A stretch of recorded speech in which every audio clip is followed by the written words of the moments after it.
Hey, what's going on, everyone? Welcome to Practically Tactical, the show where we add critical thinking to your everyday carry. On tonight's show, we're doing an AAR on a class that I've been wanting to take for a long time now. You may know him by his light fighter in primary and secondary, nom de plume, Roland Deschain. Or from our podcast with him in 2019. But Chuck Pressberg has been a wealth of firsthand knowledge on all things gunfighting. I must say this is one of the few classes that I've personally taken that has lived up to the hype. I was so excited to take this class. Joining us on the show tonight, we have two students from that class that are no strangers to good training as well, and they're going to give us two really distinct perspectives on this course. Colton, law enforcement up in the Chicagoland area, and you guys should know Erik Tweedt, also from Archetype of the Gun, has been on the show before. Gentlemen, welcome to the show. Thanks for coming on. Thank you for having me here. Yeah. Awesome. Well, before we get into the show, I want to thank you guys, our amazing Patreon supporters, for choosing to be a part of this community. Guys, we can't thank you enough. You're the reason why we do this. You're the reason that we put on these shows to spread good information to good guys. Then, of course, we want to thank our amazing sponsors, Filster Holsters, Defense Mechanisms, Big Tex Ordnance, Defensive Elements, Phoenix Ammo, and Cloud Defensive. If you go to our website, you can find the links to all of our sponsors as well as discount codes and all that good stuff. And while you're on our website, please be sure to do all of your Amazon shopping with our Amazon affiliate link by clicking on the Amazon banner at the bottom of the page. Awesome. Now we got our bills paid. Now we can get into the show. So guys, thanks for coming on tonight. It's middle of the week, and I know it's almost Friday. I'm excited for Friday, but just want to go around the room here and kind of introduce yourself. Tell us a little bit about your background. I know we've all taken tons of classes. Just kind of give us a little overview of some of the classes you've taken to give our listeners some perspective. So Colton, we'll go ahead and start with you. Hey, so I'm Colt, local cop from Chicagoland. Detective now, under property crimes. So background is in law enforcement for 7 years, SWAT for 5. Rolling into classes more within the past couple of years. Heard of Chuck Pressberg from primary and secondary, primarily primary and secondary. Always wanted to take the class with him, never got an opportunity. Erik reached out to me and actually told me that he was A, coming, and B, that they had a slot open for the class. So I jumped on that as I could, and was happy to get in there. But I've taken a bunch of classes from a bunch of different instructors. Adamax Tactical, when they were a big thing around here, was one of the big, initially my first training place. And then going into basic SWAT, advanced SWAT, and then a master breacher class. So then going from there, gun classes are my thing. USPS, I run the USPS matches over at Aurora Sportsman Club. So if you're interested, let me know. Awesome. Well, I think you'll bring a really, really interesting perspective to this class, being in the law enforcement side of things and also in the competition. So thanks for being here. Erik, give me a little of your background in case the listeners forgot. But tell us about your background, some of the classes you've taken, certifications, that sort of thing. All right, no problem. So I run Archetype of the Gun. I am not law enforcement. I am not military. Just been a long time avid shooter, training junkie. I was taking classes for a long time and started hosting classes and started my own training company. And man, there's shit. Now there's a who's who of national firearms trainers in my bio. But Chuck Pressberg, Matt Jaques, Mike Pannone, Dave Spalding, Tom Givens, Rob Haw. It just goes on and on and on. So if it's shooting related, I jump into it. Retired paramedic from the city of Chicago. So all of my medical stuff comes from that aspect of it. This is my third class with Chuck. and I try to host him on a fairly regular basis. And now we're actually going to bump him from every other year to possibly every year now, alternating rifle and handgun stuff. Yeah, and you're doing a phenomenal job bringing really high quality instructors to the Chicagoland area. I always try and check my at the beginning of the year when I'm putting together my training schedule. I check your schedule to see who you're bringing in, and I couldn't have been more excited. I missed out on Chuck 2 years ago, and I was so excited to be able to take his class this year. So thanks for really bringing all these awesome instructors to the Chicagoland area, and turning into a little Midwest training mecca. So we don't have to drive all the way to Alliance, Ohio every other month. That 8-hour drive gets really long. I prefer the 2.5-hour drive. Yes, it does, man. If you can't find good training in the Chicagoland area, man, you're not paying attention.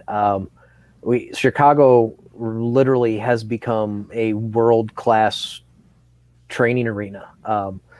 Not just because of the stuff that I'm doing, but between the other local instructors and all the people that each of us bring in annually. So, I mean, you could easily fill your entire schedule and never leave the Chicagoland area. If only we can improve the traffic in Chicago, that would be like ideal. I don't know. That's low on my list of things to fix. I can deal with the traffic if you fix the other stuff. It always takes me, I come up 55 and it takes me about an hour to go 7 miles on the Dan Ryan every time I come into town. But I should probably get smarter and figure out a different way around. But I live and die by my GPS. But as far as, taking the class and equipment wise, I was running a RMR Glock 17. Colt was the man running a Glock 22, the only guy running 40 cal in the class. Eric, what were you running in the class equipment wise? So I kind of have a recurring theme with Chuck. When it comes to guns, I tend to be that asshole in class. This time I was running a Chambers Custom Yeti single stack 9mm Commander with a Holosun 508T on it. Last time I took it, it was a DASA CZ-P09 RMR, and the first time I took it was a SIG P320, and I taught myself how to shoot red dot in that class. Now, what made you choose the Chambers Custom 1911? I had it. No, I rotate my carry guns periodically, maintain a level of skill with all the firearms, so I don't just shoot 1911s. I don't just shoot DASA guns. That just happened to be what I've been carrying for the past 9 months, so that's what I took class with. I got a bunch of striker fired guns, and I've carried striker fired guns. I tend to like my DASA guns a whole lot, but I waited a long time for this Chambers gun, so by God, I'm gonna run the pants off it. Awesome. It's a beautiful gun. I'd love to get my hands on a Yeti sometime, but I think that's going to be a little bit further down the line, maybe after I get some night vision or something like that. Man, there was literally every production gun that Chambers makes at class. We had a night fighter, we had a light fighter, we had a Yeti, we had a regulator. The regulator got zero love. I think Chuck was the only person to put a single mag through it. It may have only been 10 rounds even. Then we had a couple working man guns, so there was a healthy showing from Chambers Custom, and none of us was smart enough to grab a picture with them.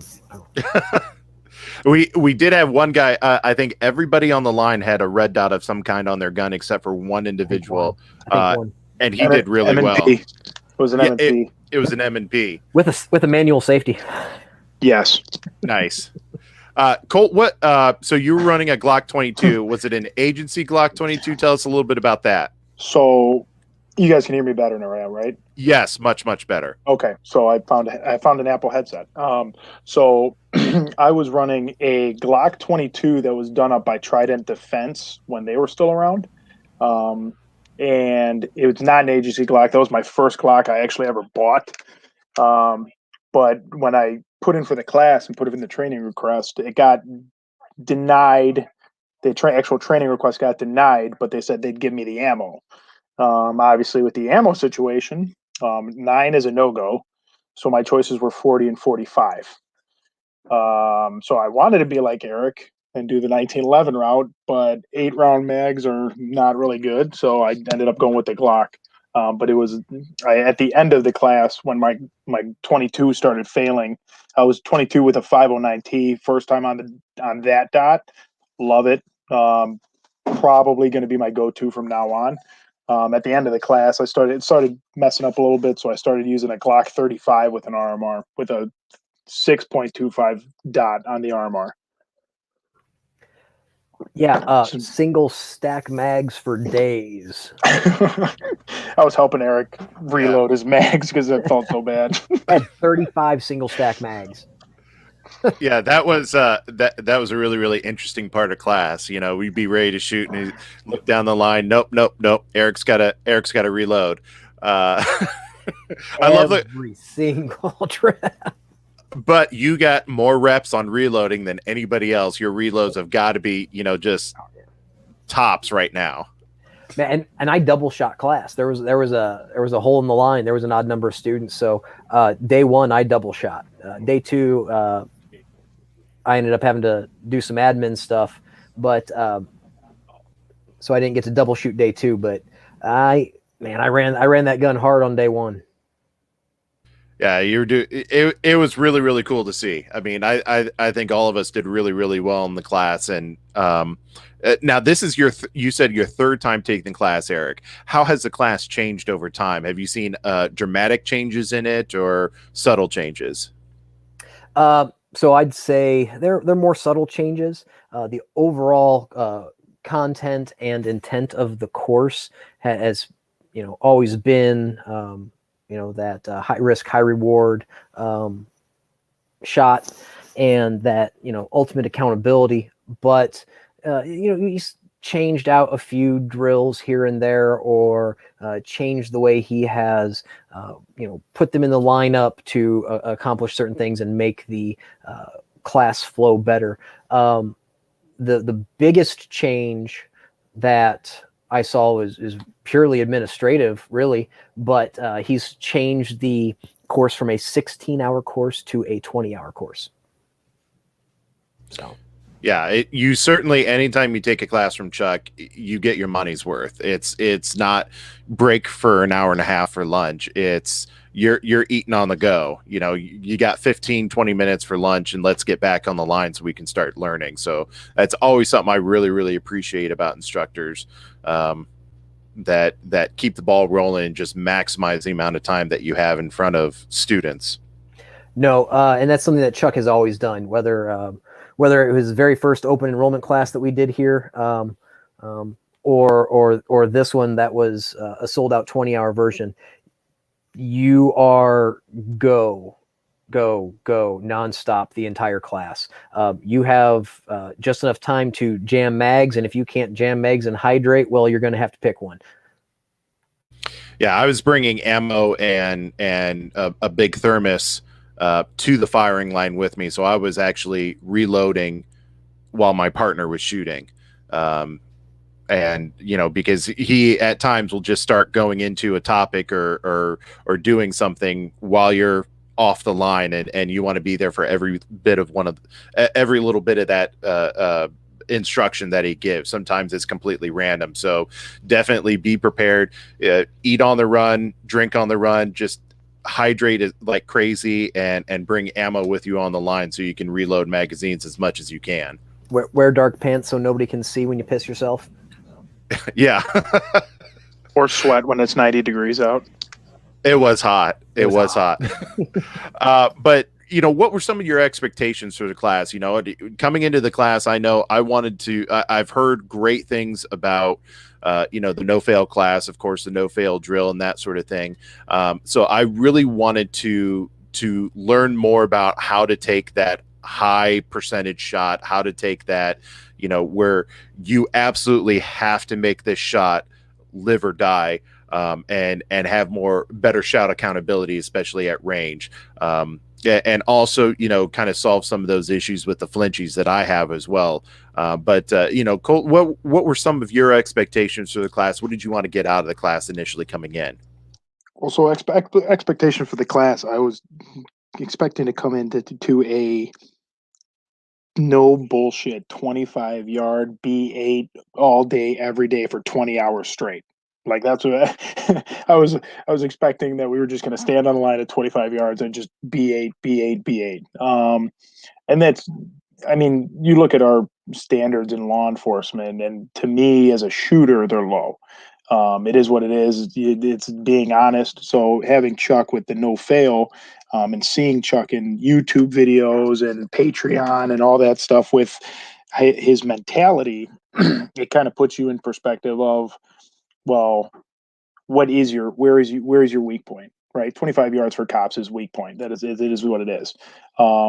So and me, as I would like to think one of the top shooters in my department, where is my failure point? So 25 yards was it. I mean, it is what it is, but because I don't work 25 yards, my 25-yard shots don't really happen in USPSA matches. So that wasn't a big deal. But then looking into Chuck as an instructor, his background and stuff like that, it was one of those things of, it's kind of a no-brainer of, this is the guy to go to for that, because that's what he's pushing, that no failure shot, and the way he's doing it. I mean, I've been to Tim Herring's class for competition shooting, and great, he does the same thing, 25 yards to USPSA target, A zone, AC zone max type of deviation, whereas Chuck is a little bit smaller. I mean, him and Bill Blowers push the B8, and I understand why. So I was very happy to see what Chuck was putting out there on YouTube and everything else. So was very interested to see, and I had high expectations for the class, and I think I met him on his end. So. Yeah, like I said, there's always a lot of classes out there that are hyped, and this is one of those classes that is the rare instance for me actually met the hype. Like, it lived up to the hype. But Erik, for you, this is your third time taking the class. Did you have different expectations or goals in taking this class, or is it just absorb more of the Chuck experience? So coming into Chuck, I get to talk to him, on pretty much whenever I want. And my expectations of the class really didn't change versus the previous times that I took it. I've said it before, and I'll say it again. This is the most mentally and physically exhausting classes that really doesn't involve much movement whatsoever. There is no running and gunning. I mean, most of the class is a static firing line, and by the end of class, most people are wiped.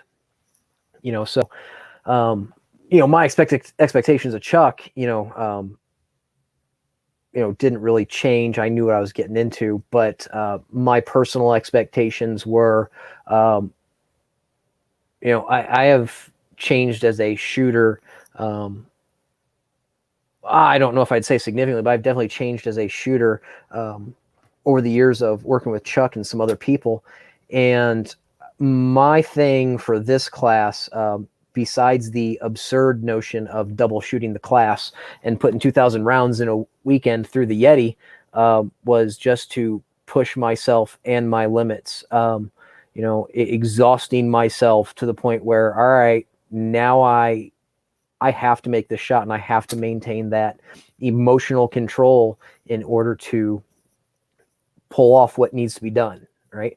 I need to be in tune with myself, my gun, my heart rate, everything that I need to do to make off those, those high reward shots at 25 yards, right? That ultimate accountability of your shot has to hit what you're aiming at. And if you don't have the emotional control to say, nope, I'm breathing too hard on this shot, I need to take my finger back off the trigger a little bit and little bit of emotional control, self-control, and calm yourself down. Take an extra breath, whatever you need to do, fix your grip, fix your stance at any point in the shot process, and do work, because the only thing that matters are getting good hits. There's no such thing as combat accuracy. And how a lot of people portray, oh, I got hits on the man-sized silhouette. No, is that going to stop the fight? And most of what people are putting out there in a lot of these shooting classes, and some of the more popular ones are, man, that shit's not going to stop the fight. Yeah, you're hitting the target, but what good is a hit in the gut going to do, or a hit in the arm going to do, when they can still deliver rounds, and man, all they have to do is get lucky. We're the ones that have to perform on demand and know what our abilities are and where they lie in that given moment. Yeah, you bring up an excellent point, and one of the things that I think makes Chuck such a great instructor is there were a couple of times in class where I noticed that my attention was starting to slip. I was starting to get tired, and instead of concentrating on the importance of every shot, it was just more of that, fuck it, send it, and he has the ability to tell a narrative or tell a story that shows you why this shot is important, why you can't just say, forget it and send rounds down range willy-nilly. There were several times in class where he paints this narrative of, you have to take this shot or people are going to die. This is the last shot that you're going to take, and I won't go through all the details of the stories that he tells, but he after he told a couple of those stories, it really refocused me and, showed me the importance and the context on, I'm not just sending rounds down range. This isn't just a performance class. This is, a performance on demand class. And it's time to nut up and really get the job done. Don't just start sending rounds down range. This is for all the marbles. People will die, or you are going to die unless you make these shots. And I just thought that was an excellent point that he made, and point of instruction for him. Now, I want to clarify a little bit, or expand on what you said with Chuck with his stories and his narratives. Yes, Chuck has war stories. Everybody who's been in law enforcement or the military does, right? But Chuck doesn't waste time in class with just bullshit, feel good, fucking war stories. Everything that Chuck says in class, every story is chosen, or every point that he is trying to illustrate ties into the curriculum and the importance of that 100% accountability and that ability to perform and know where you're at. Yeah. Some instructors get up there and it's a lot of storytelling and it's story time. This was not it. It was get focused, and here's why you get focused class. Well, I think him as an instructor, he could see that. The points at what he did and when he did it, I think, is where he flourished. Because that was kind of the reality that I saw. Is any class I've been to, nobody's ever done that, right? They start to see people slipping, or start to see some rounds, not going where they should be going, or you've been progressing this much, and then now you're starting to decline. So he kind of takes a pause. And it's one of those things that we talk about all the time, is that tactical pause of hold on, get your bearings and go. So, I think that was outstanding. That was one of my highlights of the class, was just how he rolled that all together. Yeah, he really treats you like a professional. I'm certainly not a professional in the sense that I carry a gun for a living or anything, but he treats everybody on the line as a professional. And it's a very professional class, the way he's presenting things. Eric, what did you have? No, Chuck does treat you as a professional because he has expectations. Those expectations are known, but whether or not you're, duty bound by by oath or by active service somewhere. No, you may not be being paid to carry that gun, but you're carrying that gun because you've chosen to take responsibility for yourself, and the importance of your having that ability to take that shot when it counts and when it matters and get your hits is no less important for the average armed citizen than it is for law enforcement. All right. When it comes down to it, that's the shot that needs to be taken. You need to make it and get your hits. That's the end of the story. Absolutely. Let's kind of start talking about some of the, there are some themes that go through the entire class, and some concepts that he brings up throughout the entire class that keeps coming back to throughout the class. One of those is I absolutely loved his explanation of the flinchies. And if you go on YouTube, he's got one of the surefire, what are they called, those little surefire videos? It's escaping me right now, but it's a surefire video where he field notes. That's right.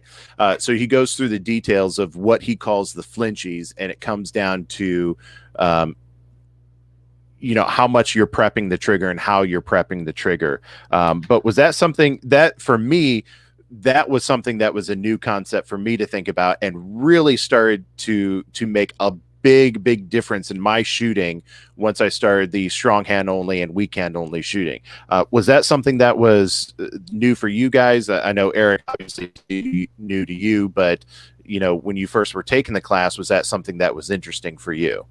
So, and just to clarify, because as with everything in the gun industry, there's some manufactured drama around that, right?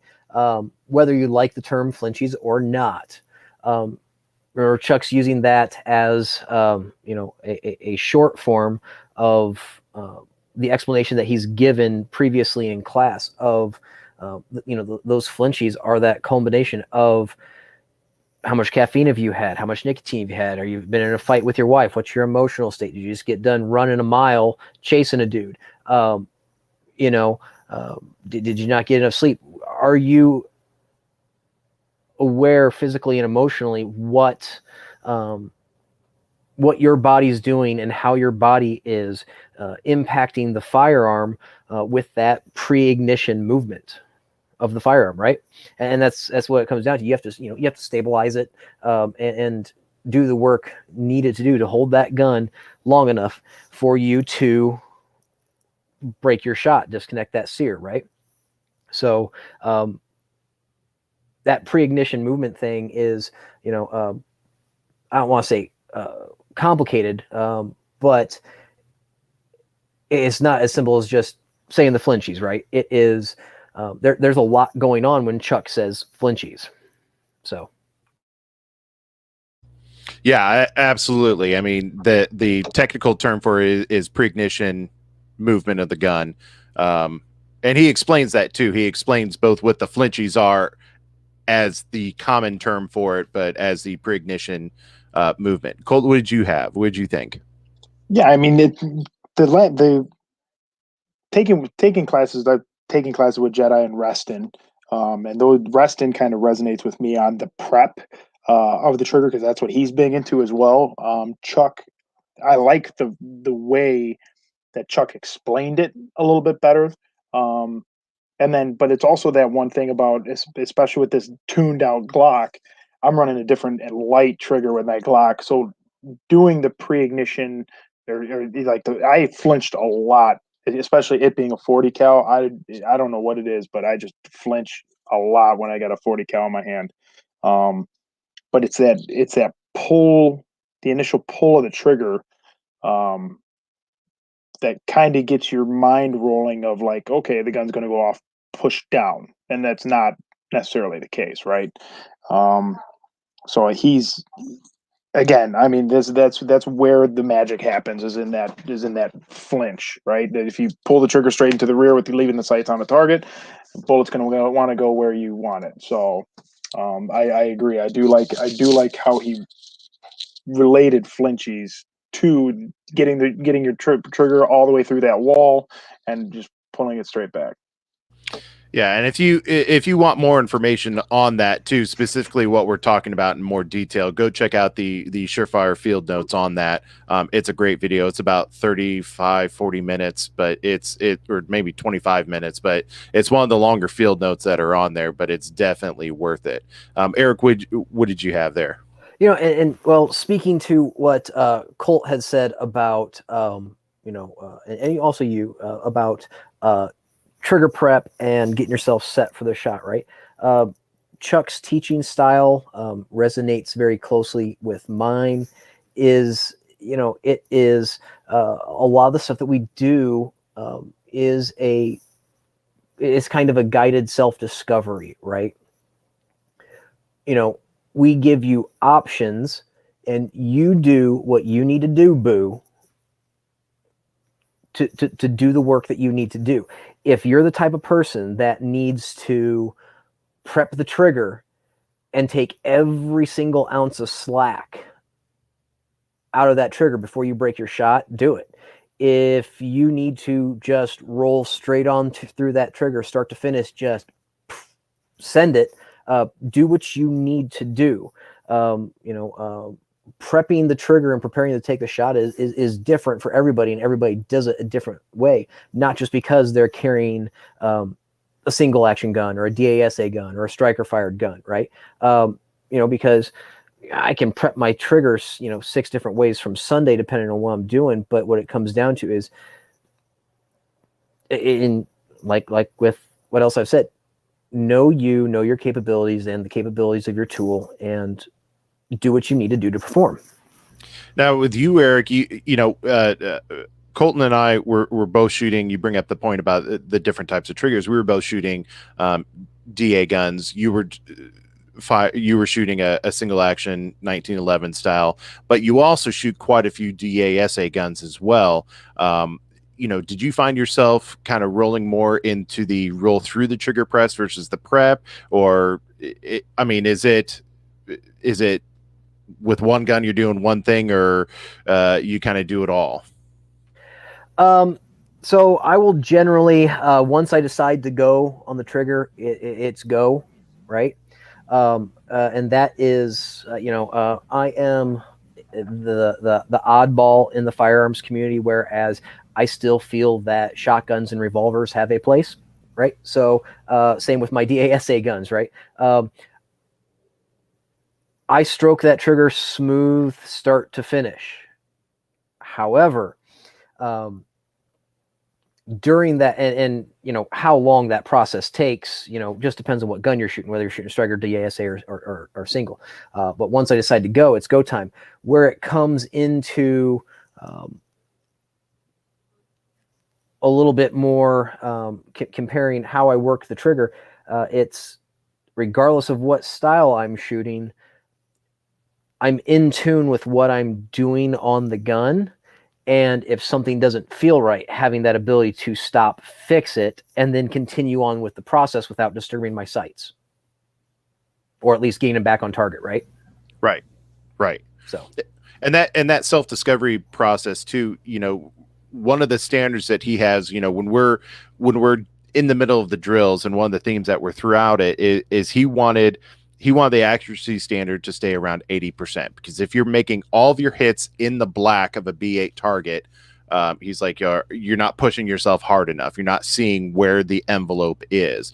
If you're shooting too much outside in the white of the B8, then you're pushing yourself too fast, and you need to kind of throttle it back a little bit. So that was one of those, if he's seeing too many shots in the white, he's like, you got to bring it back. If he's seeing all of them in the black, he's like, you need to push yourself and find where your boundaries are. And I thought that was a really interesting concept too. And from the standpoint of, Colton and all of us, we carry guns on a daily basis, but he especially made this point, if you are duty bound, that he didn't want you to push further than that 80% out into a point where now you're going to, 2 hours later, you may be on a call, and now you're going to be pushing yourself like you were on the range, too much, too far, too fast, that sort of thing, and kind of have, I don't know if you call it a training scar or what you would call it, but I thought that was a really interesting concept that he had, that he wanted to see where that point of failure was for us, and it was okay to have that 80% standard while we're on the range. But then there came a point where, okay, now it's time for the trial. Now it's time for, the no fail part of it. Now I want everything in the black to count. So. Yeah. So, I mean, when you're talking law enforcement or qualification, right, everybody's got a qual and they all have a percentage. Fire in a lot of the departments are going 70% pass. Some of them are going 70% pass, 80% for SWAT, 90% for firearms instructor on a qual. Now that is from 3 yards to the max of 25. That's about what we're at. So the 80% I agree with, and especially in training, it needs that you have to hold yourself to a standard at training. That was probably the hardest thing for me, was staying, I wanted to stay 90% for myself, but 80% was a good number. I think that was actually a really good number.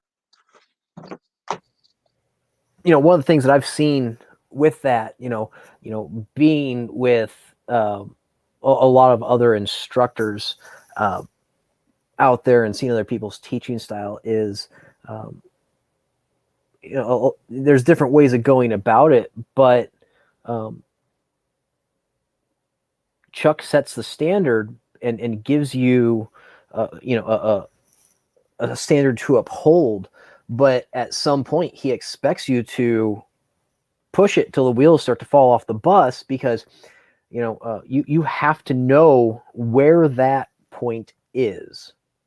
You have to know when the wheels are going to fall off the bus, and you have to know the limitations of your abilities, so that you can have the emotional control, if you're in tune with your gun, to, in the middle of a shot process, back it off. Nope, this ain't it.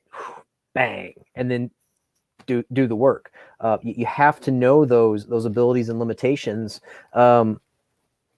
because if you don't know what your abilities of your firearm are, what your abilities are, what is emotional control at that point, besides just going slow to go slow, right? Wasting time trying to get that perfect shot, when all you need is the shot that counts, right? You have to know, when your cards call, you got to know, you got to know what you can do. Yeah, he calls that process, throttle control, that, you may be taking your shot and then all of a sudden either something in the target changes, maybe the foreground or background, and now you have to go from send it to high percentage shot. Now, slow down, have the emotional control, like you say, to pump the brakes a little bit and better define that shot. And so I was practicing that quite a bit. I wanted to go fast. There were times when I wanted to, draw, come out, be on target, but the, sights weren't there. And it's like, okay, define it, just slow down, just take that, quarter second or whatever it takes to make sure my sights are relevant to the particular shot. And especially, when we were doing some shooting on the move, there were some times where I was able to push the throttle and go faster and get those hits, but then other times where I had to slow way down to what looked like a turtle crawling across the field. But everybody has that internal desire to do Ricky Bobby shit and pull out their best Ric Flair on the range, when they're sending this stuff, and you gotta tame that tiger, man. You got to keep that shit in check, and you have to be aware of it, and know that little speed demon likes to creep up in there and fuck with your shit, because, man, he'll send you into a wall faster than what happened. Yeah, it was interesting too. So on the line, I wasn't very close to, I think you were like 5 or 6 people down the line. But I was standing next to Colt, and I know you shoot USPSA, and I could see at times that you were wanting to go fast, but you were able to pull it back and make your shots. So at times it was a lot of fun to watch you shoot and see that kind of internal struggle happen. I could see it at times when you were shooting. It was really interesting. That was by far the hardest part of the class. I could, and he witnessed. He was. I know he was standing behind me. I did it twice, where I actually pulled off the trigger and stopped, and he like yelled at me that he was happy that I was doing that, because I could not figure out when I was going through the shot process, pulling the trigger, of stopping. So the 2 times that I did it, he was standing right behind me, and it was just amazing to feel that. But yeah, it was interesting trying to not go full Ricky Bobby the whole time. Yeah, and he does have that concept too, the final concept that it wasn't in every single drill that we did, but it seems that and that was certainly something that I had not experienced in classes before.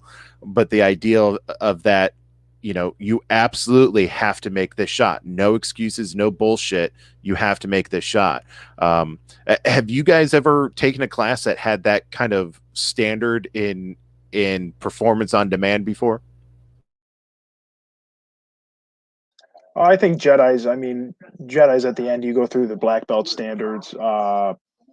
Reston, I can't remember about Reston's, but I mean there's a couple of those, but not at the amount that he has, right? So he has after every almost phase, there's that.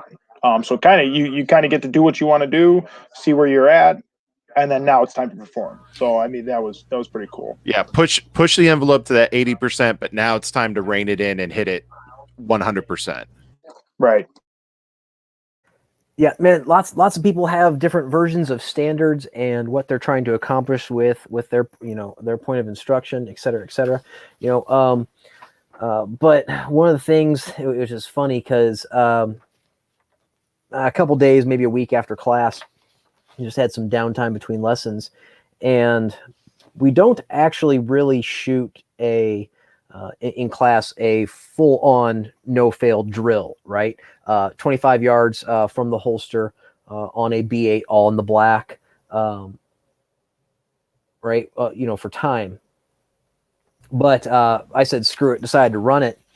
And you can't get a more clear definition or example of being able to knock that shit off and do work when work needs to be done than this guy right here. This was my no-fail target, and right down here, wasn't even my fastest shot, but it was my very first shot on the no-fail drill. Fucking had to sacrifice my grip a little bit. First shot cold off the day, and shanked that fucker into the 8 zone, into the 8 ring. That's it. No fail drill is over. All right, you failed. I could have, said, all right, fuck it, I'm done, or just started sending them to see how fast I could do it. But, yep, I screwed up. I know why I screwed up. Reel that little demon in and be able to finish the task. All the other 9 shots in the black, some of them a lot faster than that miss, right? But you got to be able to push that shit aside, right? And do the job that needs to be done. And on that drill, I screwed up, and it was not going to be a pass no matter what on the first shot. But reel that shit in and do what you need to do to accomplish it. So, hell, I'd call that a success. Yeah, I mean, he definitely is preaching emotional control, and I was my emotional control engine was on overdrive through most of the class, especially once we started getting into offhanded shoot, strong hand only, weak hand only type shooting. There are times when you just start to get tired, and especially going on, and you're like, oh geez, I just want to get this drill over with. But no, you got to sit there and got to get your hits. You need to do what you have to do to get those hits and practice that emotional control. Were there any other concepts or any other things that you were picking up from the class? Again, I kind of went through some of my notes here, but anything else that you guys were getting from the class or overall themes before we get into the some of the drills that we were doing? Anybody? Well, I mean, and then you have this on your themes part, but it's the concept of the firearm is forced compliance. I've never heard that, but that made sense, right? Like when I'm choosing to use my firearm in defense of my life or somebody else, I'm forcing that person to do something in order to stop the threat. Forced compliance, I thought that was amazing with that whole thing, and especially the cool, you're looking for the heart shot, but you're looking for a specific part of the heart as opposed to the full heart. Headshot, you're looking for the specific part of the head as opposed to just the headshot. So I know in some of mine, I had a couple of line breaks that he looked at me and he goes, are you happy with that? And I said flat out, I'm like, no, because that little bit off would be off from the central nervous system shot or something like that. So I mean that part, that concept I thought was amazing. That was a good concept as well. Yeah, he references that a lot, coming back to Graham versus Connor. Yes. And often as your decision making process and that forced compliance with a firearm. And I thought it was interesting. One of the things he talked about is just spraying a suspect with bullets randomly, not picking exactly where you want your hits to go. It is a lot like using pepper spray. It doesn't necessarily stop them. They have to want to give up if you're just spraying and praying. But the idea of a central nervous system hit, a CNS shot, or exploding somebody's, pump house of the heart, that is forcing compliance through your firearm. What'd you think of that, Eric? Am I doing an okay job explaining that? I feel bad. I know you've taken the class a lot more, and I want to make sure that I'm conveying this as intended. No, and man, Chuck, I really like Chuck's version of it, and his explanation of it, right? And Chuck will tell you, yes, he's one of the few instructors out there that has that higher accountability standard, but once you've trained with enough people, the theme of doing not just, and am I allowed to say the other analogy besides the pepper spray analogy? Are we gonna talk about shooting like a Democrat? No. No, you have you're muted on that. Oh, you'd be okay. You can go for it. No, shooting like a Democrat, shooting with your emotions, man. You got to reel that shit in, because it doesn't matter whether you're in a class with Steve Fisher, Dave Spalding, Tom Givens. I don't care what you need to do, but when work needs to be done, you need to get it done. It's, the only thing that is going to stop a fight is well-placed, deliberate fire in a vital area, right? Everything else is just ballistic masturbation. Yeah. It feels good. I'm doing something, right? It's, fucking Ralph Wiggins, I'm helping, when you ain't doing shit. Right. If it doesn't stop the fight, it's useless. And you're going to run into those people where presenting a gun does not stop the fight. It ain't the first time they've had a gun pointed at them. Okay. Shooting them and getting, combat effective hits or combat accuracy where you're just getting the full fucking hips to shoulders, not hitting anything vital. Man, it ain't the first time they've been shot. It ain't going to do the job. You need to deliver rounds into vital areas of the body that have a higher probability of stopping the threat. He calls that, going up against a Jared Reston. And if you haven't heard the Jared Reston story, look back in the podcast. He's been on before. You have to hear that story. It's an amazing story. And Jared Reston is one of those guys that he's not ever going to quit. You have to force him to quit. And go ahead. Absolutely. And man, that's, I'm not going to lie. I kind of tweaked my point of instruction for my So You've Been Shot class after taking no fail for the first time. It's not just about being able to fight while you're injured. You have to realize that if you're not out, you're not out. There's still work to need to be done, and you need to force compliance, and you need to get your hits. All right. Hell, Chuck even used a narrative or a story. You've been shot 3 or 4 times. You're down on the side of your fucking cruiser, and another squad car pulls up and starts shooting at the bad guy.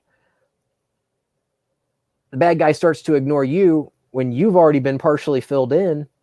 You have the choice. Are you going to quit and just sit there and let the other dude solve the problem? Or are you going to put that gun in your weak hand, present to target, and work that trigger without moving those bumpy things, and canoe that dude's skull and save the other guy's life that's there to save you? Right? When work needs to be done, work needs to be done. Doesn't matter whether you're at full capacity or you've been incapacitated in some way, or it doesn't matter what it is. You need to be able to finish that fight when you need to finish that fight. Yeah, and that was a story that he used that really motivated me. I mean, I was getting pretty frustrated, pretty tired, pretty just let's go through the motions. This doing weekend shooting, and then he told that story, and it's like, all right, time to fucking barrel, get it done. And my scores significantly improved after that. I started getting better hits. I'm still my weekend shooting only was abysmal at best, but I was more focused and bearing down and doing the job that I need to do on that. But getting into some of the drills and POIs, one of the best things about the class, I thought, if you are an instructor, or if you're the firearms instructor for your department, he goes through and explains why the drills are important, how to set the drills up. So from a instructor standpoint, I mean, you are getting so much how to be a good instructor, how to set things up, why he sets things up the way he does. That alone is worth the price of admission for the class. If you're an instructor, I think he gives so many valuable tips on how to be a better instructor and get your guys to succeed on the line. So I don't know, Colt, are you one of your firearms instructors for your department? So I'm quote unquote, yes. So I'm the department armorer. I can qual guys, but I don't instruct. It's a sore subject, but I do a lot of one-on-ones with our guys that are struggling.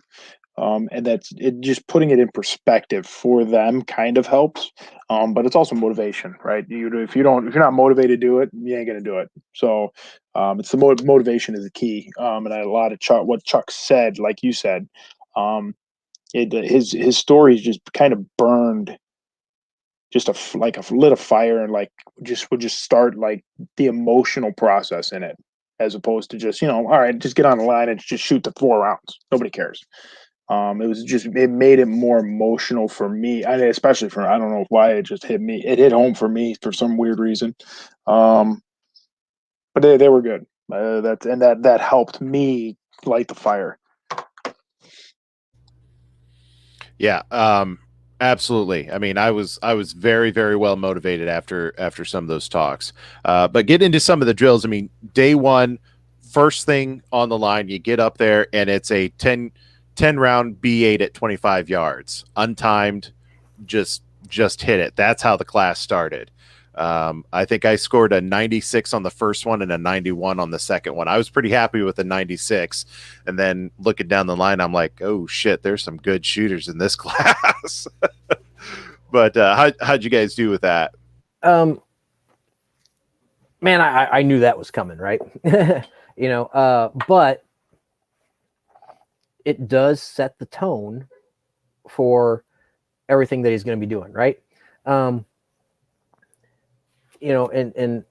bringing it back to, those little instructor development points. What are you doing as an instructor to set the tone for your students right off the bat? What examples are you setting? And Chuck uses the a phrase, or term. It's a culture of excellence, demanding more and demanding your guys that you're training, your students, demanding them to be better, right? Not just be the average or the bare minimum, right? And saying that tone and initially, and then being able to bring back the students when they're frustrated, when they're tired, to that tone that has been set. What are we here to accomplish? What's important, right? Is something that a good instructor needs to be able to do. Reading your students and seeing that, all right, we need to change gears a little bit. Guys are getting tired. They're forgetting why we're here, right? When you're on the line, you're on the line. Leave everything else behind. Okay. When work needs to be done, nut up, and do what needs to be done. Nothing else matters. Yeah, and he talks about building that culture of excellence too when you're setting up the range, making sure all the targets are the same height. If you're at a department, where you've got concrete and you've got your stand heights, making sure all the stands are straight, all the targets are in line. Little things like, when you're pasting the targets, are your targets the right side up? Are the numbers facing the right way? When you put, for example, when you're pasting a repair center, how well are those repaired centers lining up with the original behind it? Just little things like that. And he can talk about when you have guys on the line that you can tell who the problems may be in your department or in your line by how they are pacing up their targets, how professional they take those types of things. Those little non-shooting cues that give you an idea of what this person is about. Now, I will say this, I'm a little embarrassed on that point for setting up the range, because we had a little bit of a limitation with the gully where all the target stands were set. So some of them were a little off kiltered, and that drove me nuts. All 20 hours of class.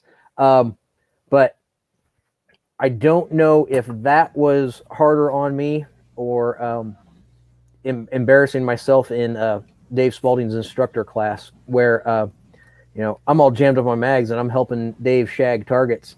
He hands me a target and I start throwing it up there, and the very, very first chest cavity that I put on was upside down. I'm like, he's like, no, it's all right. The hit zone's still a hit zone. I'm like, no, I'm fixing that shit. I am not going to let that target stare at me upside down for the next course of fire. I'm fixing it. Yeah. I'm sorry, Colt, go ahead. No, I think Chuck just added to my annoyance of instructors that don't do that now. So now I go to a class especially with my USPSA shooting and setting up and allowing other people to set up. Now it just bothers me, and it just added an annoyance. I mean, we're set, when you're setting up for the USPSA match, or when I'm setting up for a class, Colt, or you, Kevin, what image are we portraying, and how are we, performing ourselves in front of students, setting that example, setting that standard of what we expect. How can I expect a student to perform if I don't give a shit about how I run class, or if I don't give a shit about how I shoot, or whatever, right? If I can't pull off a cool demo in front of a student, why am I teaching that? If you can't get your USPSA guys out there to appreciate why you're out there and get them to, if you don't care, they're not going to care. Next thing you know, you're out there pasting targets all by yourself. So it bleeds over to everything we do. Yeah, and I didn't mean to bring that up with the range. Certainly you have the constraints of the range that we're at, and I thought the environment that the range was at up in Crete was really good. I took actually on that very same range, I took a Craig Douglas VCQB class. So it was really interesting grinding on that very range. When was Craig at Crete? That was 2017. Really? All right. Yeah, it was. That gravel a bitch. Oh, it sucked. I tore my pants up pretty good that day. But to what you said too, one of the things that we see with a lot of instructors that I noticed with Chuck and really appreciated was not everything Chuck did was perfect. He made mistakes. He shot every qual. Every qual that we had, he shot. And sometimes he did, most of the time he did better than the student or at the same level as the top shooter for that particular draw. And sometimes, he made mistakes, but he owned up to that shit. We're human. We're human. Yeah. He didn't, there wasn't a single drill that he did not shoot himself. So what's the saying about instructor demos is, the road to hell is paved with instructor demos or something like that. I'm probably butchering that saying, but he shot everything and he wasn't afraid to make mistakes and show his mistakes in front of the entire line of guys. So I thought that was pretty cool. Well, and that's one of the things that Chuck does to, that helps him get across his point, of that excellence, of that accountability. We're all human. We're going to have good days and bad days. Okay. You need to own that shit and you need to perform. Okay. You're not always going to perform as good as you did another time. Some days you're going to be worse. Some days you're going to be better. Right. But the effort that you put into getting there from the instructor side shows to your students. Hell, I said it on day 2 when I wasn't the first one at the range. I'm like, hey, you guys are making me look bad. If I'm not the first one on the range, I failed. Yeah, no, I thought it just shows the level of instructor that he is. And again, I was writing a ton of notes. I filled up, almost an entire Right in the Rain notebook full of notes from that class alone. A lot of it was from instructor development stuff. So I was taking notes with all of that. And a lot of it is just different techniques or drills and things like that I was picking up. There were a lot of drills there that were not completely foreign to me. A lot of those drills I had shot before, but with just a different context or emphasis on it. Now I don't want to, give away the farm and talk about every single drill that we had done that day, but was there any particular drill that had a higher impact for you or something that worked better or something new to you? All of weekend. Everything weekend. All the weekend. It. You walk into the class. Like the funny thing is, as I listened to the PNS AAR of Chuck's class with Erik. I don't remember when you guys did that, but you guys did the PNS one. But I listened to that, and that was what was brought home. Hey, man, we're gonna do some two-handed stuff. We're gonna do some strong hand stuff. We're gonna do some weak hand stuff, and that's it. And we're gonna hammer it home. So you knew that coming into it. You knew weekend was going to be the thing. So I took my gun, started doing some dry fire weekend, and I'm like, this is not going to go well.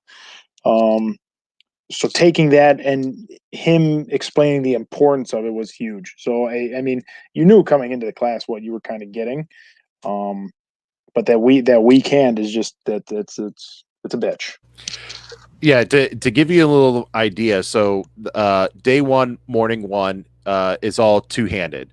The afternoon of day one is pretty much a virtually the same drills, POI, except strong hand only. A couple of differences, but for the most part, the same drills.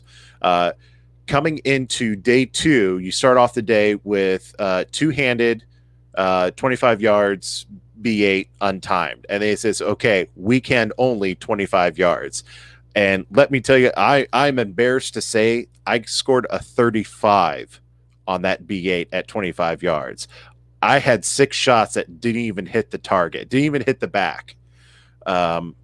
It was embarrassing for me. It's like, all right, time to bear down now. This is getting embarrassing. And I did come back and score 73 on the next one. So at least I was able to account for all my shots. But man, that was a huge eye opener. And then you do the entire POI weekend only. And just like you, Colt, I was, man, that was hard for me. I knew we were going to do weekend stuff only coming in. It was really kicking my butt. It was really pushing me. So on that kind of stuff. Eric, I'm sure it was no surprise for you. Yeah, no surprise for me. But the same thing though, just because it's no surprise to me doesn't mean that I don't have a goal that I want to accomplish when I'm taking a seat in this class, man. I'm not just going to be there, just slinging lead for no fucking reason. I am a huge proponent of strong hand, weak hand only stuff because hell, I've got a full 2-day class that revolves 99.9% around strong hand, weak hand stuff only. And even though I have that, I still go into Chuck's class going, all right, how can I eke out that little extra bit of performance for my weekend? Because weekend's always going to be hard for me. I have destroyed my left shoulder, 3 rotator cuff tears, 3 rotator cuff tears, 3 labrum tears, bicep tendon tear. My bicep tendon's been removed from my shoulder, so stability for me is a real issue. And one of the things I talked to Chuck offline was, hey man, this is what and he knows what I'm working with. And besides doing exercises and making those muscles stronger to make up for my weaknesses, I have to shut up and figure out how to perform. I think I got an 88 and a 94 weekend only in class. I whipped out a 97 today, cold weekend. But, well, not really cold, but, I shot 1 weekend drill today. It was 97 on a B8 at 25. But even though I have that, I already have a dedicated POI to strong hand weekend. I still go there with the intent to improve and eke out every little bit of performance from it. It's always about improving, being better than I am the day before. Yeah, I think for me, the difficulty was it felt so completely foreign, the trigger prep on my weekend. There were many times when I was doing that, I'm coming up and I'm squeezing the trigger, squeezing, and then my arm just goes straight down and jerks even before I finish off the shot. So I mean, it was to me, that was one of the biggest wake ups is I need to work on this a lot more, and especially that trigger prep. I felt like my trigger prep was pretty good, strong hand only. And of course, with both hands, you have the advantage of you can cheat a little bit with that because you got the other hand there as a support. But weekend only, I mean, I had to put 130% concentration into that trigger prep to make sure that I wasn't having massive flinchy problems. And trigger prep is important, and how you work your gun is important. I know that when I grab one of my DASA guns, if I don't have my grip right or my finger placement right, I am physically unable to pull the trigger in a double action with my weak hand if I don't have it set up right. You know, if I don't get my grip right and sink my finger in and work that trigger correctly, I'm physically unable to pull the trigger in double action in a traditional fashion. And it's something that you need to know and something you need to figure out. With a 1911, how is my grip affecting that beaver tail safety? Was that something you were running into with the 1911? I've never shot a 1911 weekend only. Probably something I should change, but were you having issues with that in the class? I didn't really have a problem weekend only, or well, I knew it was coming because I had it with strong hand only. But when fatigue really started to set in, I noticed that my grip would shift just a touch, and at times that was enough to all right, I need to stop pulling the trigger. I need to fix my grip so that I am engaging my grip safety correctly so that I can perform the way I need to perform. That's that emotional control and being in tune with your own abilities and the firearm that you've chosen to fight with that day. You know, but I knew that. I figured it out, and I'm able to address it on the fly because this isn't my first time through Chuck's POI. You know, so you have to know that stuff, and you have to figure that stuff out. Yep. So Scott's listening to us live right now, and he's out in chat as well. Take notes, Scott, because I know you're the one with the staccato, so you're always telling me I need a staccato. So definitely, definitely start doing some weekend only shooting with that thing. Because I know there are some other guys there who are also struggling with the grip safety and going weekend only. So just another one of those fun little things to kind of think about. But you know, Colt, you were shooting 40 cal weekend only, and I know there were times I was shooting next to you. They were like, "Shit," you know, when you totally shanked a shot. But how was that for you? I've done it before just because of that used to be my duty gun was the 40. That 22 was actually the first time I've ever taken a class with it or used it extensively. So the 40, the one thing with the weekend is you seem to concentrate on it a little bit more. So you slow it. Like I took probably every bit of that 10-minute for when we did the 10 shot, 10-minute. Like I probably took every ounce of that 10-minute.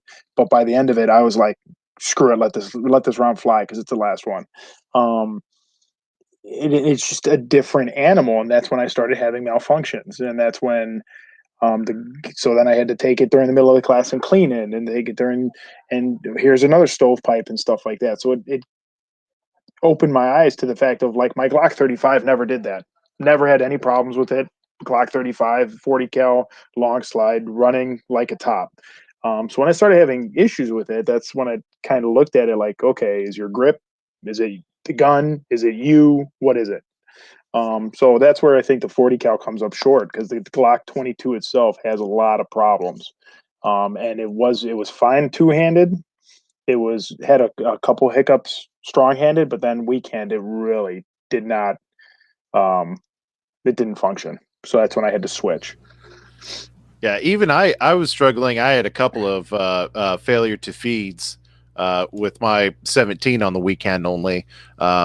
So it was something that I was kind of struggling with. And he makes a point too that, you know, when you're shooting weekend only in his class, you know, he's not going through the POI on how to do weekend only malfunction clearing and all that kind of stuff. You just fucking fix the gun, you know, don't drop down to a knee, put the gun behind your knee and, you know, do all the stuff that we're taught when we're doing, you know, single-handed weekend only reloads and malfunctions. You know, use your other hand, be safe about it. You know, you didn't want to see other people, you know, doing stuff that may potentially point a gun down the line, fixing gun or anything like that. I don't know if that makes sense at all, but well, no, Chuck's thing has always been, this is not a fundamentals class. If you can't figure your shit out, you probably shouldn't be in this class. He won't let somebody flounder and fail because of it, but that is definitely not part of the POI. You have to be able to run your gun so that you can do the work that needs to be done. So yeah, he's not expecting that weak hand manipulation of the firearm, because that's not what the class is about. It's not about manipulating the gun. It's about performing and getting your hits. And with your, with you having malfunctions with your 9 and Colt having malfunctions with his 40 with weak hand only, I'm up there chugging along with my my good old Jam-O-Matic 1911, not a single failure, right? I loved it. But you know what? I could shoot more than one drill on a magazine, so there is there is that. Got him. Hey, it was very satisfying at the end of a drill to see nothing but a pile of single stack mags at your feet. Hey, I did something here. See, I'm looking at that like, holy shit, that's $10 right there. Each magazine is $10. But maybe a little bit less, but we're then going. So we go Saturday morning is all 2 hands. We go Saturday afternoon is all strong hand only. Sunday morning is all weak hand only. Sunday afternoon, day 2 afternoon is all shooting steel.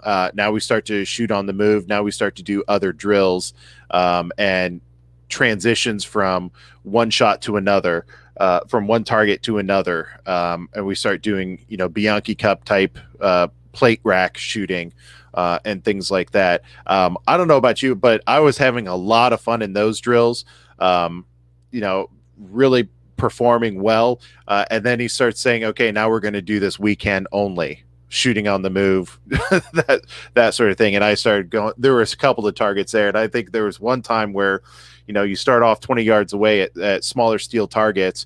And I'm trying everything I can to hit this fucking steel target 20 yards away while I'm moving. And then once you get close to the targets, now I'm okay. Bing, bing, bing, bing.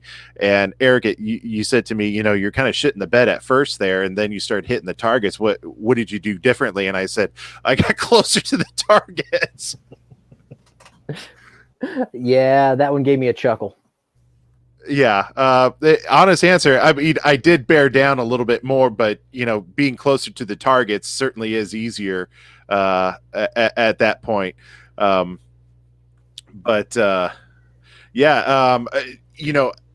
not shot steel targets like that, especially not shooting on the move. Was that Eric? Obviously, you've done that before, taken class before, but Colt, was that something that was new for you? Was it a different way of doing it or a different way of looking at it? I mean, shooting steel on the move, obviously shooting 2-handed. Once we started going weak hand and doing other things of moving side to side, lateral moving front, it's not the first time of me doing it, but it's the first time of me pausing and kind of, instead of it being like competition, right, where I go as fast as I possibly can, because I don't practice competition stuff. So I just, at the matches, you go as fast as you can, match mode, good to go, burn it down. It was the first time that I, had to stop and think about strong hand, about moving target to target, just my strong hand, and target to target with just my weak hand. So taking that focus, it seems like his class was just more about the focus and the reps of doing it. Really opened my eyes to, I would overdrive the gun a lot, especially weak-handed. I would overdrive. So my eyes, I think, would move a little bit either slower, or my gun would try to move first, trying to keep the speed, and it wasn't there.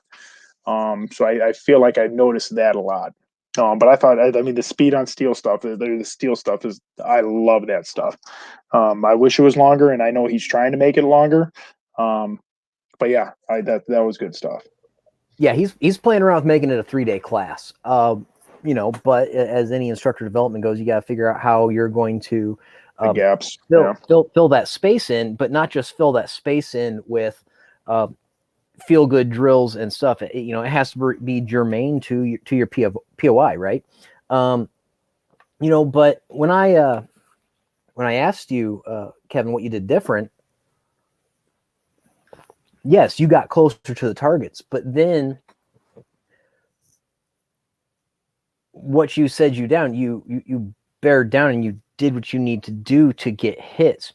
You realized that what you were doing wasn't being effective, and you needed to reel yourself back in, focus on the task at hand, and complete it. And man, that's a big part of Chuck's POI, being able to realize that what I'm doing isn't working and I'm not performing how I should be. So I need to unfuck my shit and get work done.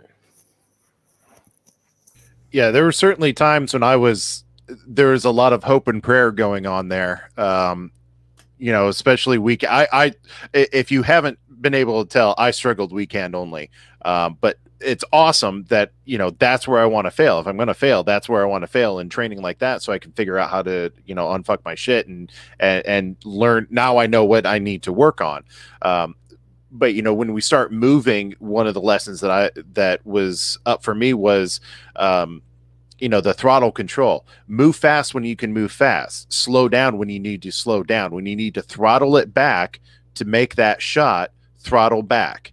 But when you can, do the administrative stuff, do the stuff that isn't as important quickly.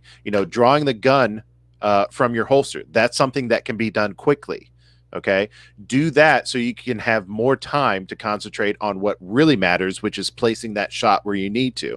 So he has this really interesting dichotomy between, the performance side of things and also the accuracy or the standard side of things. So, one of the things I'm definitely going to go back, I hadn't really considered taking classes from more performance-based guys, but I got to give him credit. He had a lot of good things to say about Scott Jadlinski and his class, doing the performance stuff faster.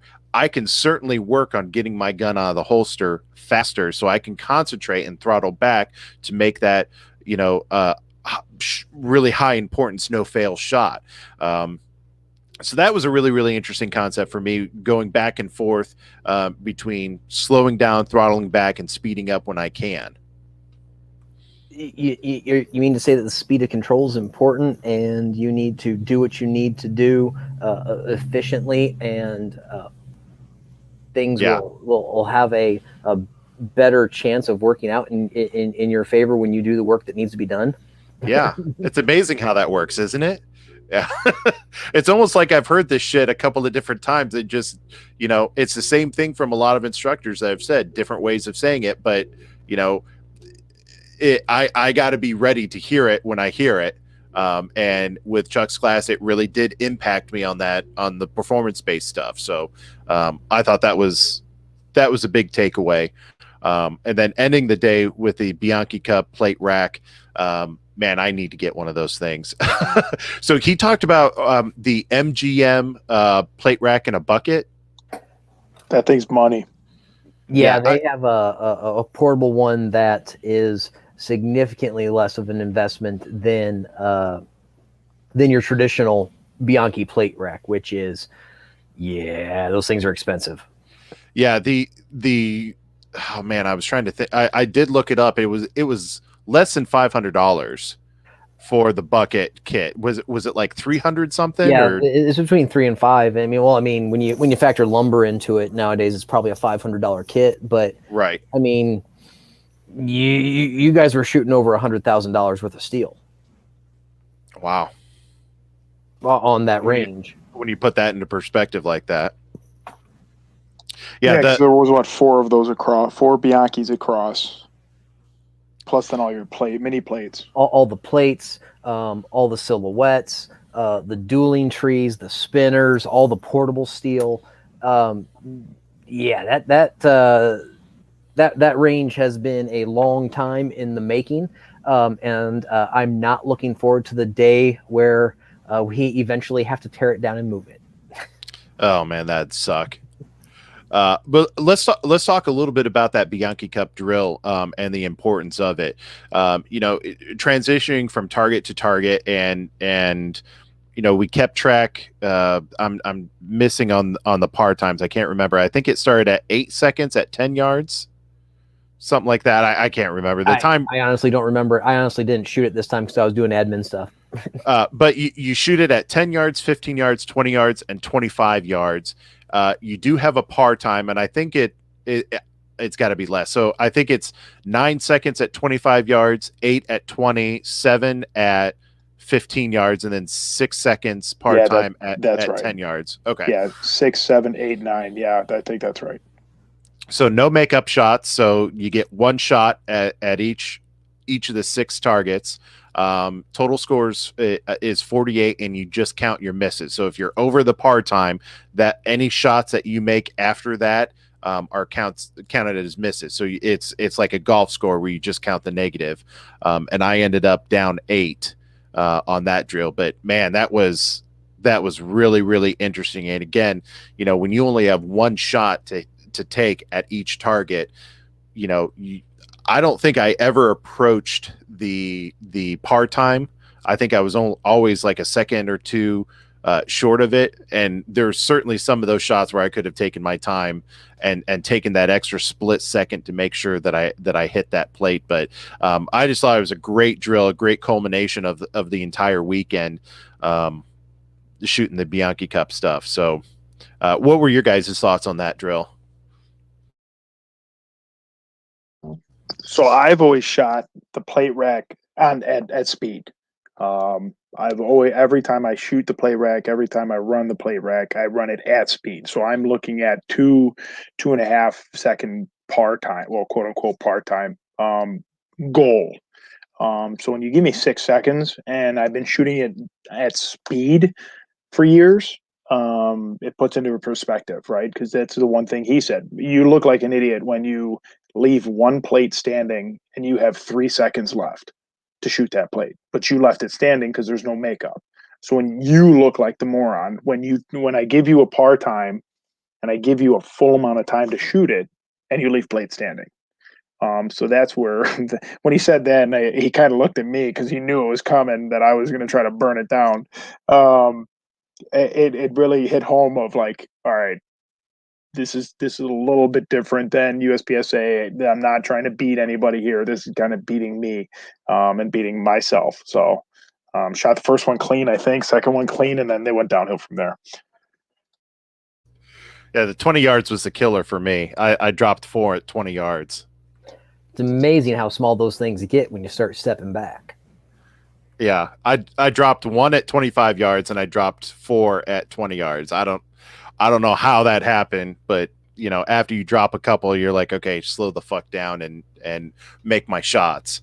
But Eric, is that something that you get out to that range and are able to practice, or is that something that you've just done in other classes before? So here's the sad part. I have access to $16,000 worth of Bianchi plate racks, and I almost never get to shoot them. So I really don't get to shoot Bianchi plates that frequently. But it does come down to, and it does bring to a culmination, a big part of his POI. Do what you need to do to get your hits. Be efficient when you need to be efficient. Save time here, save time there. But at the end of the day, it's getting your hits that's important. Shit. That old adage that's been in the gun community for friggin' ever. You can't miss fast enough, right? Getting hits and doing what you need to do to get your hits and having that emotional control just to complete the task at hand, it's paramount, right? So, but no, I don't get to practice them, even though I should. And I am definitely not a speed shooter. And when you see me in class, I guarantee you, I will never be the fastest shooter out there. But what I will do and what I will excel at is completing the task at hand. It plays out time and time again in classes. Man, I am never the fastest, but I can complete the task. And I attribute that straight to Chuck. Chuck was the first instructor that I shot with that really, and people have said it before, but he really beat it home that shot accountability and completing the task at hand is all that matters at the end of the day. If you know you got a jacked up grip and you're hitting all your hits at 25 yards, low left by 8 inches, by God, you better throw some Kentucky windage on that, aim high right, and get your fucking hits. At the end of the day, nobody cares how you get your hits, right? And Chuck says it in class. Your lowest common denominator on the streets, working law enforcement, may not be the best shot, but if that person knows that they've got a failure point and they know how to address it to get their hits, getting hits at all. No one asks how you got your hits. No one asks if you were aiming 6 inches high.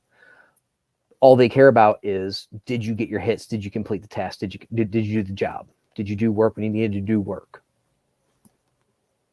Yeah, absolutely. It's about the results. And he really drives that home too with, you don't want to be that guy that shoots an innocent person or the guy who, can't. Me personally, I can't think of anything more terrifying than reaching slide lock in a gunfight. Like that to me is the most terrifying thing, to go through my entire magazine and not do my job and end the fight sooner. That's a daily fear of mine. Yeah. Well, with my single shot. or your 6-shot revolver or whatever else you're carrying there. 9 rounds later. Right. But yeah, I mean that's something that I can't think of anything more terrifying than hitting slide lock or running out of ammo. But it just means that video of the cops. He's got me that video of the 2 cops going, over the trunk of a car, the cop and the bad guy exchanging rounds, and he actually hits slide lock, reloads, and then takes that split second to actually put that guy down. That to me is just absolutely, I can't imagine the fear going through you exchanging rounds and this guy's still coming after me. But I'm gonna go ahead and kind of move to wrap things up. Any other lessons that you guys or big takeaways that you had from the class that you don't want to end tonight without talking about or going through?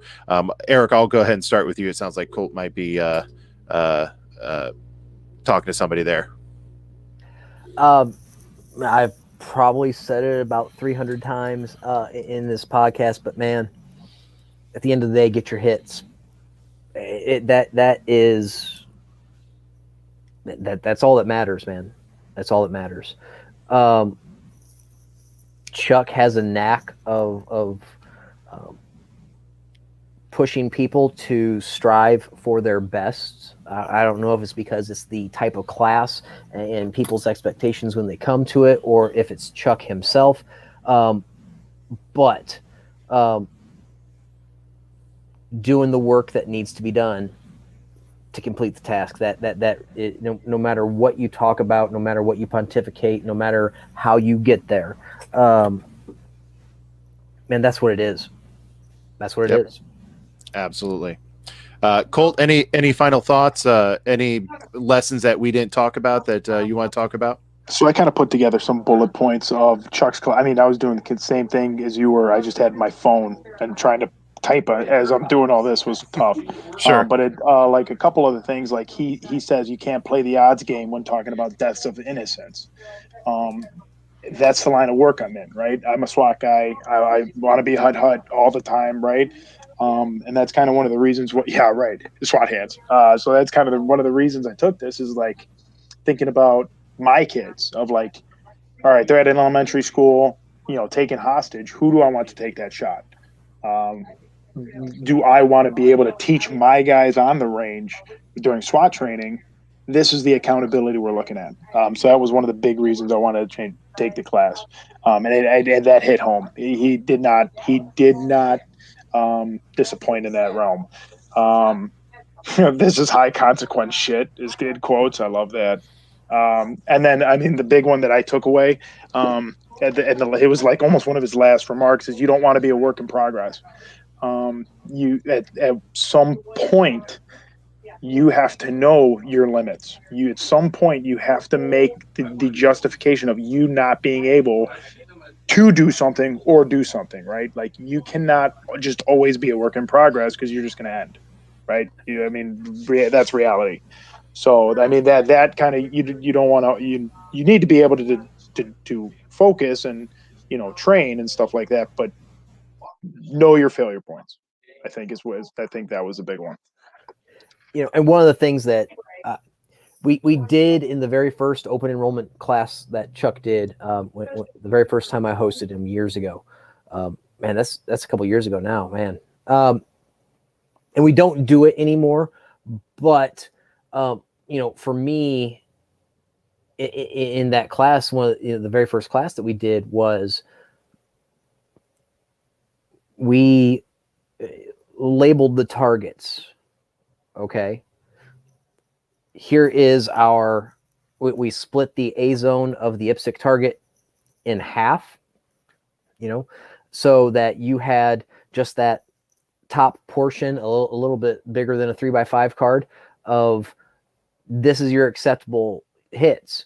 Everybody in here is capable of getting their hits in the entire A zone.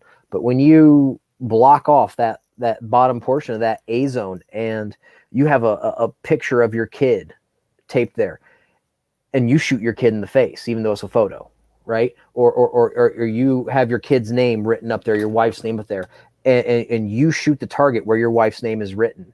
It really hammers home the point that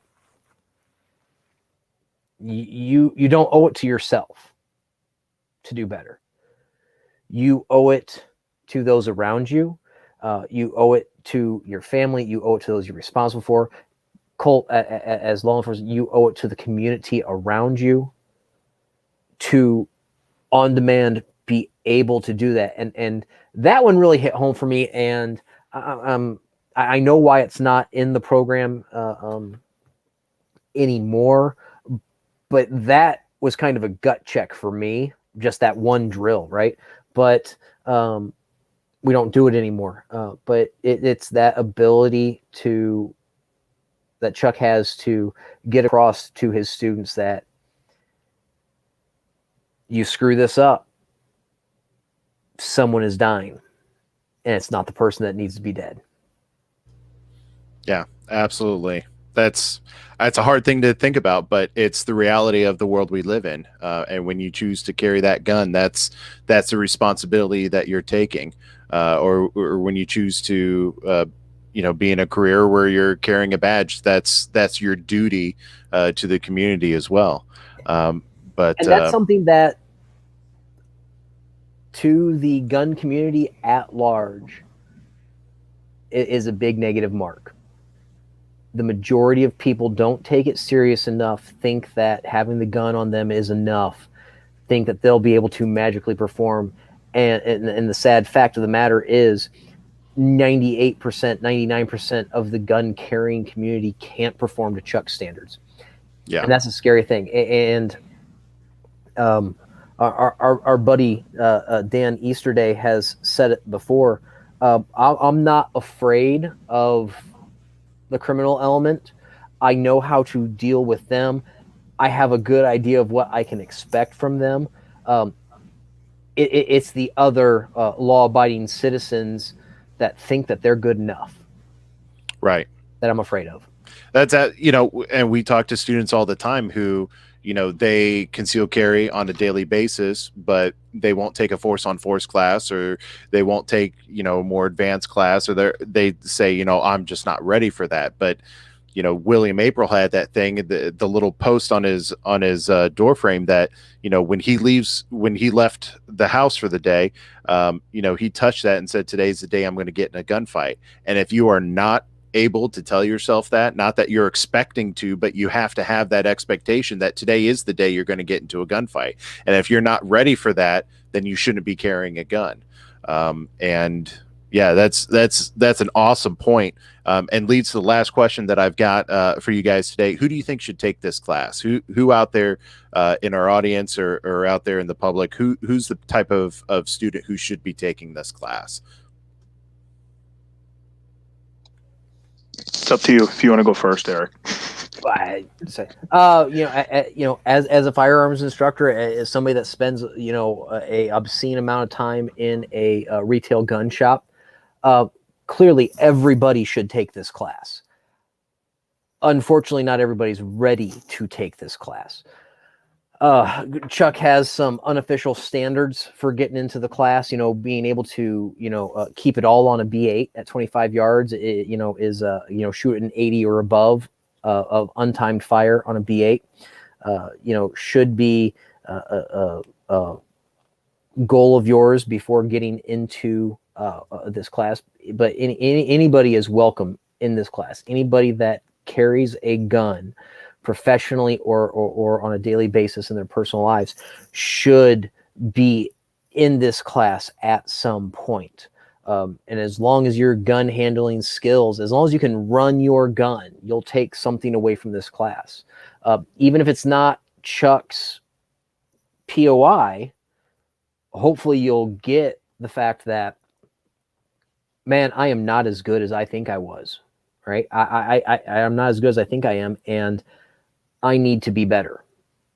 If that's the only thing you take away from this class, it's been money well spent. The sad reality is, especially for a lot of those alpha males out there that think the most important 6 inches in a gunfight is between their legs or in their hands, they're afraid to be tested. Okay, they don't want to fail in front of others. That's part of the alpha mentality. But everybody should be in this class, professional or not, because there is something in here that will make you better. Yep, absolutely. Colt, what do you think? Yeah, so I'm with Eric on that. Honestly, it's one of those things where it's everybody at a certain point. Once you get past that basic kind of fundamentals of marksmanship, knowing, understanding your gun, how it works, stuff like that, you get to a point. I think every SWAT operator in the United States should go to this class. If you think you're a SWAT guy, you think you're a big badass, come over to the class and reality check, face the music. I pulled out B8s at one of our SWAT firearms days, and it became like a running joke of 25-yard B8s. I think it awoke some people when I did that, but I didn't do strong hand, weak hand. I just did two hands on the gun, and it was an awakening. I mean, if you carry a gun for a living, you have to understand of what you have in your hand or on your hip every day. And this class really pushed that home. So I do think everybody at some point should get to a class of this realm. But when you are ready for the class, because it's not gonna do you any good if you can't shoot like you said, all hits on 25 yard or on B8 at 25 yards. It's not going to do you any good if you can't make that standard. You know, and I'm gonna tweak your response a little bit. Do it. I don't just relegate this to SWAT cops, man. Every paid professional, every 100%. officer should be in this class. Yeah, and but that's they're not again going to be, because those, these are the people, and nothing against law enforcement, but when you have people that don't want to go to paid training, when training is paid for them, when they're given free ammo, when those people don't want to show up, they're not going to show up. They're not going to learn. And even if they do, they're forced, and they're not going to take away what they need to take away, because when's this over? When's my hour-long lunch? Can we cut out early? This is a class for that person who is dedicated, who has had a fire lit under their ass that I need to be able to perform. Okay. Yeah, I 100% agree. I mean, that's why I say everybody should go to the class. We can't hear you, Colt. We can't hear you. Hear me now? I can hear him. Okay. So yeah, I think I'm 100%. I mean, every cop should go to this class. 100%. Armed citizens should go to this class. I'm 100%. And like you said, I can't get guys to perform during paid training. So I I feel you. You know how badly I would love to be in that paid training, yeah, I'll come and join your SWAT team. I'll Here, I'll bro. bust Here's ass. money. Here's ammo. Dude, we're gonna pay you for it. How do I Enjoy. get that? I picked the wrong profession. That's for sure. If somebody could just pay me to go to training, and every once in a while I'll get a call out. I mean, yeah, I would do that. I'm in the wrong freaking training, in the wrong field. My running joke is, I wore the wrong color blue. And here I am looking for red. Well, guys, thank you so much for being here tonight. It's really awesome, getting to take a class with you guys and shooting with you guys and getting to know you. You'd mentioned our friend Dan as well. I haven't gotten to shoot with him for a while, so it was awesome being on the line next to him. This is such a small community of guys, and once you start training, getting to know people that you're shooting with is really, really rewarding. And it's been rewarding getting to know you guys and shooting with you guys and being able to have fun and crack jokes at each other's expense when we are totally shit in the house when it comes to to shooting. So guys, thank you so much for being here tonight. Had a lot of fun, and we'll have to get you on the show again. Find another reason to get you on the show. Erica, any classes coming up that you want to promote? Oh man, we're only halfway through the training schedule. We've got kinetic pistol coming up. No, I'm sorry. We have So You've Been Shot, my injured shooter program, coming up next month in July. We've got kinetic pistol in August. We have another So You've Been Shot in September, in October, and I've got an open date in September that I'm working on, just doing something fun on top of all my monthly clinics, all the stuff that you can work on to get better. Here in the Chicagoland area at Shore Galleries and down at our outdoor range at Crete, we're constantly doing stuff. So, man, you guys can always find that stuff on our social media page and on the websites. So it's out there. You just gotta be willing to pop in and do it. Guys, if you're in the Chicagoland area and you haven't been to Shore Galleries, go to Shore Galleries. Hit up my buddy Dan. Hit up Erik. Take some lessons, check out their range. I think it's one of the coolest gun shops I've ever been in. It looks like an old speakeasy type bar or whatever from the 1930s. You're just expecting somebody to whip out a Tommy gun at some point. Well, the place is from 1905, so but we've It is in Lincolnwood. Yep, in Lincolnwood. We've done myself, Daniel Lombard of Devad Defense, and the guys here at Shore Galleries, we've all worked really hard at making this place better than your average gun shop. You're not going to find your average gun shop training here. You're not going to find your basic NRA instructors. Nothing against the NRA instructors, right? You're going to find that higher level of training. You're going to find guys behind the gun counter who aren't pushing gun counter BS and FUD lore. You're going to find guys who actually have well-informed opinions on what we offer to our customers. And we've really tried hard to really make this place a one-stop shop where you can get your gun, get your ammo, whether you're a first timer or a junkie, to get a lot or everything of what you need, whether it be medical classes, basic firearms classes, what some people would consider advanced firearms classes. We've worked really hard to try to stand out from the rest of the crowd. And we've done an okay job of it, I think. No, I think you've done a great job. Like I said, you're turning Chicago into another training mecca, a little training hotspot for the Midwest. And I certainly appreciate driving up 2.5 hours to Chicago, even though I hate Chicago traffic with a passion. I hate Chicago with a passion. I do too.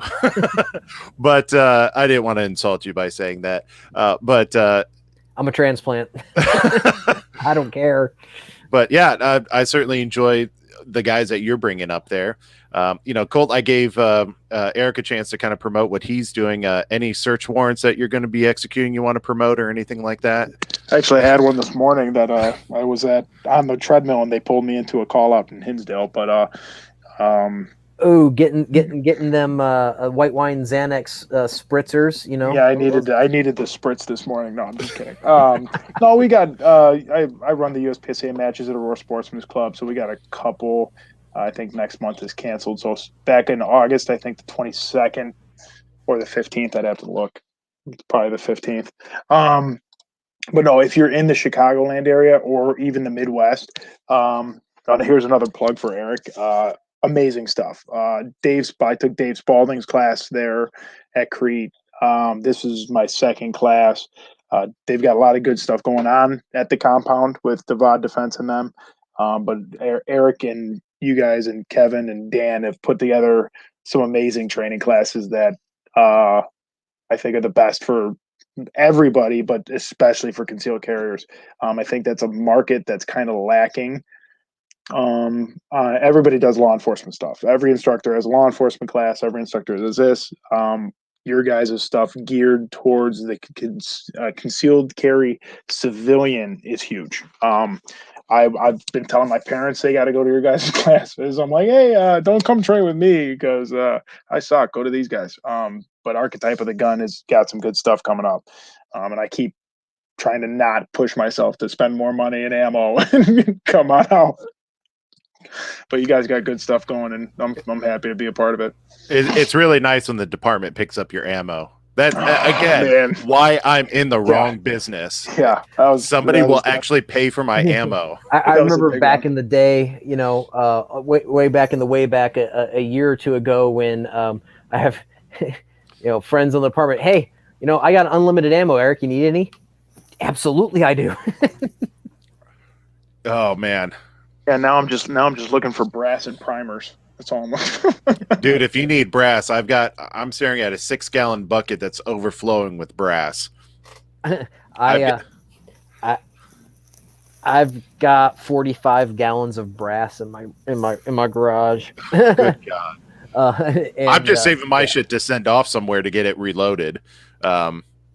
Doing one of those like brass credits like Phoenix Ammo does. That's all. That's the only reason I'm saying I don't reload any of it myself. I'm just relying on you to sell me more ammo. Those guys are good dudes up there too. Phoenix guys are good guys. Yeah. Well, guys, thanks again. I'm going to go ahead and move to wrap it up. Good show, guys. Hope to train with you again. But again, I do want to thank you guys, our amazing Patreon supporters, and of course our show sponsors, Filster Holsters, Defense Mechanisms, Big Tech's Ordnance, Defensive Elements, Phoenix Ammo, and Cloud Defensive. But as always, guys and gals, we thank you for tuning in and listening to us, as we greatly appreciate it, and we'll catch you on the next episode of Practically Tactical.